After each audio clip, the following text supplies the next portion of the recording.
does this work? Is it? Just press here for the next slide, and if you need to go back, then you work. Hello, DappCon. Hello, Berlin. When I watch over the audience here, I see a room full of builders and founders. And I think I can honestly say that we share the same enthusiasm for building the next generation of fintech applications and change the world while we're at it, right? So I bring good news. I think, at least from the stablecoin market, things are really accelerating with new entrants like Stripe with the acquisition of Bridge. And it really seems like things are going to happen. I've been coming here for the past few years as the CTO of Monerium, mostly talking about the products that we've had, the integrations, and some of the partners that we have in this very audience. But there have also been some internal changes within Monerium. So we, the founders, so our ex-CEO, Svein, who's here in the audience, is now the chair of the board, and I've superseded as the CEO. So when creating this presentation, I put the CEO hat on and created, I think, a very good presentation. It had all the hype in it. It had the graphs that went to the right and up. I was pretty proud of it. And then I threw it away. Because today, I'm not going to stand on stage pretending I have all the answers. But I would like to take the opportunity to share with you, some of the behind-the-scenes stories, some of the challenges that we've faced, some of the decisions that we've made along the way. And so it's kind of building the on-chain payment infrastructure that serves Europe, lessons from the trenches. So let's dive into it. So it's obvious for us as European founders that we face one challenge. The on-chain economy is mostly and overwhelmingly denominated in dollar tokens. So I guess many of you can relate to this. We may have funded the company in euros, we hire and we pay salaries in euros, but when it actually comes to managing the corporate treasury, this means that we need to swap into dollar stablecoins, incurring fees, and then back again on the way out to actually make the salary payments. And along the way, we bear the risk of FX rates moving to our disadvantage. So it's manageable, but as founders, we should not really be wasting brain cycles on those things. So the obvious answer seems to be, hey, let's create a euro stablecoin. But it's actually more than just a stablecoin, because if we think about all the stablecoins out there, they were not invented to solve the treasury function of a company and make payments. I mean, they were a solution for crypto traders and speculators to actually exit the market at volatile times, be able to survive crypto winter, and move between exchanges without touching bank accounts. And for that, dollar-denominated stablecoins were actually a perfect solution. So for euro stablecoin to be valuable, we also have to solve what we call the last mile problem, which is actually connecting the banking system with blockchain somehow, actually moving funds from bank accounts on-chain, and hopefully be able to do it in the other way as well. So when we started Monerium many years ago, stablecoins were emerging as a category. And like then, like now, we had broadly 3 token designs available. These would be your fiat-backed stablecoins, where every token in existence would have the equivalent in a bank account. Boring, right? Then you'd have the crypto-backed stablecoins, which effectively tried to do the same, but instead of fiat in bank accounts, you would have over-collateralized cryptocurrency as the backstop. And then the third component, or the third design, would be your algorithmic stablecoins. Now, many of these more exotic designs have, or at least some of them have succeeded, but many of them have failed quite miserably. And here on the graph, you can see the Terra Luna graph, which used to be one for a very long time, and then suddenly a black swan moment and it went to zero. And if you actually shift this X time series a little bit to the left, this could have been the Icelandic banks, where I come from, a few years earlier, where they all fell overnight. So for us, we also understood that if this were to become a mainstream thing, stablecoins, money is inherently political, so it doesn't matter if money is moving on crypto rails or some other rails, they would always be regulated. So the design decision was kind of made easy for us. We wanted to build a euro stablecoin that was boring but efficient. So we started working. We hired the first employee, Jón Gunnar, who is our in-house lawyer, somewhere in the room, and we started to work. 600 pages later, the application was ready. We had designed a company with all the right procedures, contingency plans, and the whole 9 yards.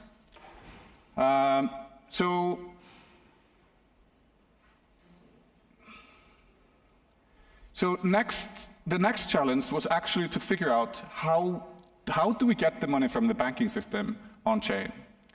At the time, some of the more reputable exchanges were able to open up bank accounts denominated in US dollars, because that was used for trading. So this wouldn't necessarily have helped Monerium in any significant way. And this also didn't align with the vision that we had. So what we were building was something different. It was something that should be modular and embeddable into the fintech products of the future. And none of that existed for the on-ramping through exchanges. We quickly discovered one very simple solution. So how about we take the IBAN, which is the way you use to route payments in Europe, and we associate it with a blockchain address, effectively creating a virtual bank account on top of your wallet. We thought this was brilliant. And this became a very, very, very efficient way to move money across the boundaries and solving the last mile problem. And a little peek inside here, this became so effective that we got on the radars of scammers who knew nothing about crypto or DeFi, but would be using our infrastructure to be scamming people. So for those of you who remember when we instated invite codes, that was actually us trying to weed out the scammers. Effectively, if we found one on there, we could trace the lineage in the tree and get rid of them all at once. This was a painful lesson that we learned. Now, today, since we launched publicly 3 years ago, our users have transacted the URI over 4.7 billion worth of transactions, and 1.5 billion of those transactions have actually been moving across this SEPA bridge. And 80 to 90% of the volume has actually happened in the last 12 months, so it's growing like crazy.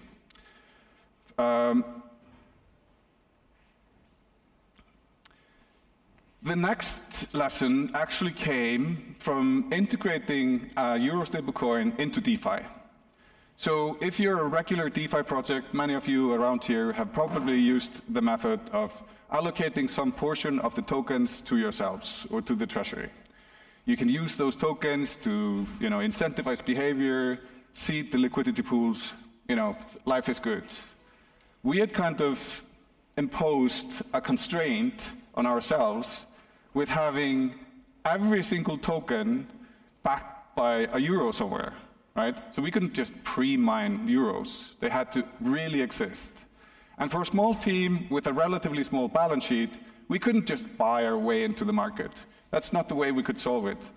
So the only possible way we could think of was to reach out to like-minded people and convince them to rally the troopers. And after a few failed attempts on a few different chains, we actually found a community, a home in this very room. And I think it's good to kind of shout out some of them, but there are many more. I mean, Gnosis, KPK, Aave, and a lot of others have really helped out on this journey.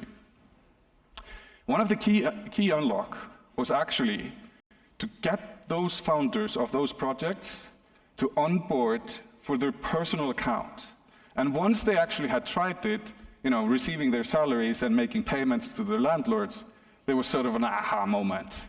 where they would become Monarian missionaries overnight and become these robots that would just move mountains to make sure that enough liquidity existed so that they could themselves do the things that they wanted.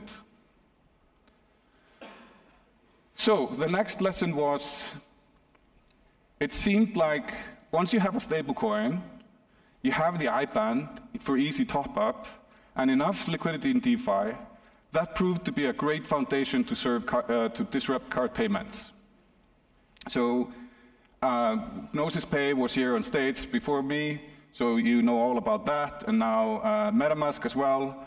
And this second generation of cards, they actually work a little bit differently. So they allow you to hold your stablecoins in a self-custodial wallet, and then at the time of sale or point of sale, they will actually make the tokens available for settlement.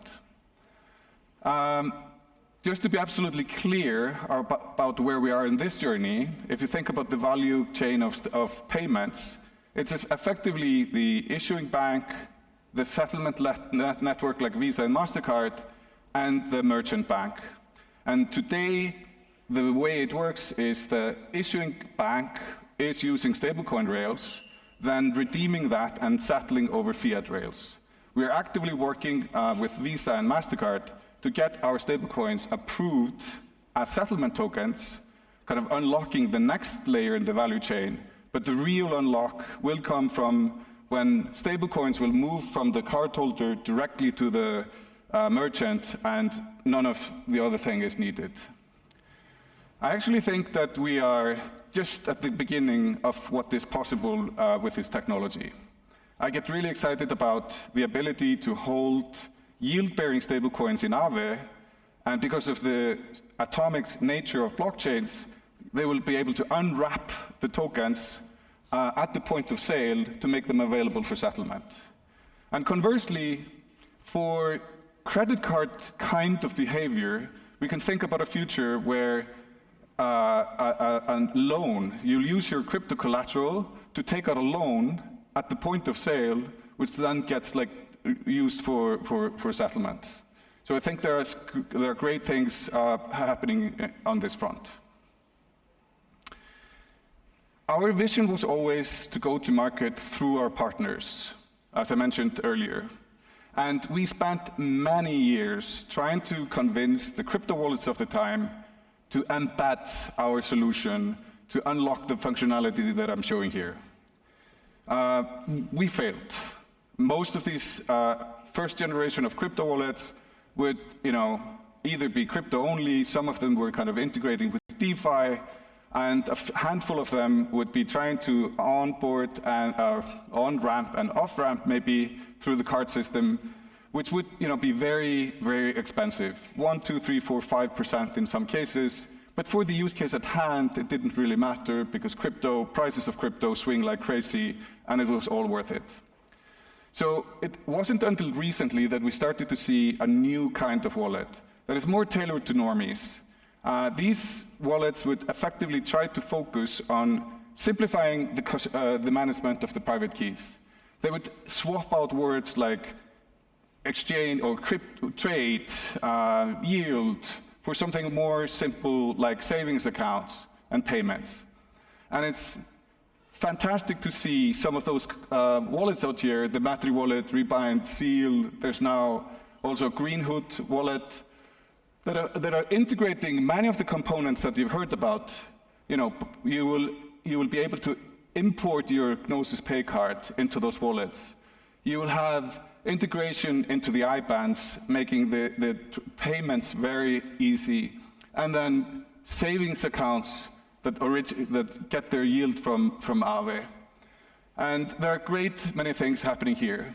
And I was really proud yesterday when I saw a partner of ours tokenize it, who are creating a legal investment platform, kind of a legal ICO for Europe, where they showcased in real time how they could effectively have an investment happening where the investor would kind of move money to their personal IBAN that we provide, and they would make the whole investment process happen in just a few seconds. It was fantastic. It fills me with pride.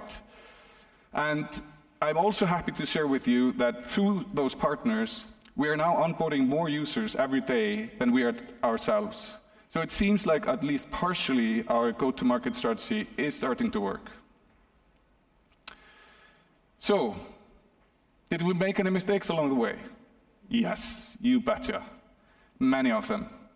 Is our go-to-market strategy going through partners the best way to do it, as opposed to all the other stablecoins who go through centralized exchanges?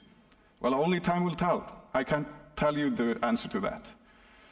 But what I can tell you is that the stablecoin market has been disrupted in a very significant way. And I think it's going to lift all the boats in the stablecoin market and also in some of the other DeFi protocols that will become mainstream as a subsequent matter. I now hear again the story that it's only going to be USD dollar stablecoins that will matter. It's all about being able to exchange a local fiat currency into a dollar stablecoin and then use that to transmit over the world and then back to local stablecoins. I just simply cannot subscribe to this idea for two reasons. Number one, I think there will be regulatory pushbacks. As we mentioned, money is inherently political. And number two, we are all here on the mission to bring the world's economy on chain. And for that to work, we need more currencies, not fewer, and especially not one, right? So, and in that world, we'll need to be able to efficiently exchange between those tokens. So earlier this year, we got our VASP registration because we're preparing for the next era of the company, where we are going to facilitate users sending us USDC or crypto and be able to mint URI against it.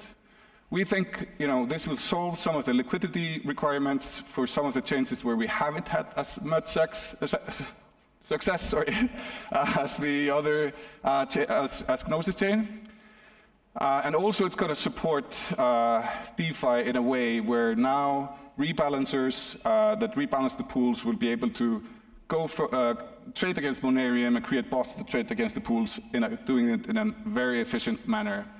The end result is a world where you can go from one currency to the other. This is what we call the on-chain FX, and we'll be able to do it at close to mid-market FX rates in a similar manner where we bring the liquidity from the FX markets like we did with the SEPA connection. So with that, after having shared some of the stories and insights, I hope I was able to inspire some of you. The only last remaining advice I have for the audience here is, we've been at it for a long time, right? In crypto years, we're probably something like 100 years old. And we definitely have the battle scars to prove it. I think it's all about, finding the right people who share the vision with you and who are in it for the long haul. With the right people and the right partner, I believe anything is possible, and we eventually will change the world. So with that, thank you for your time.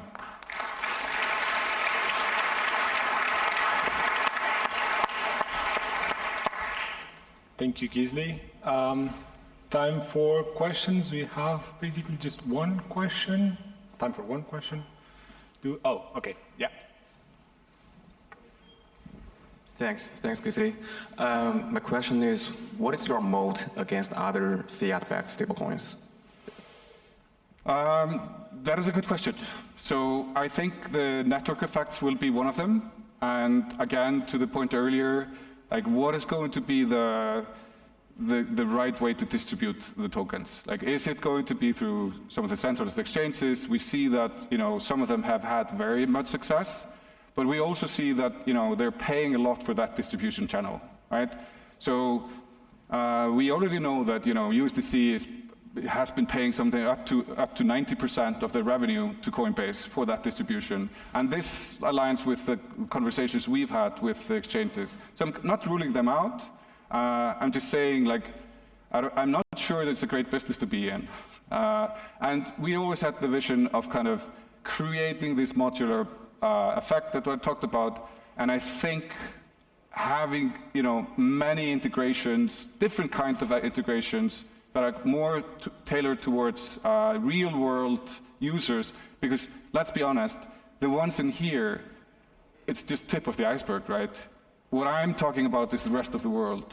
And so we are very focused on being able to service use cases like Gnosis Pay and others that are on that same mission. I hope that answers the question. But it's an inherently tough one. I don't know the exact answer. Cool. Thank you so much, Gísli. Thank you.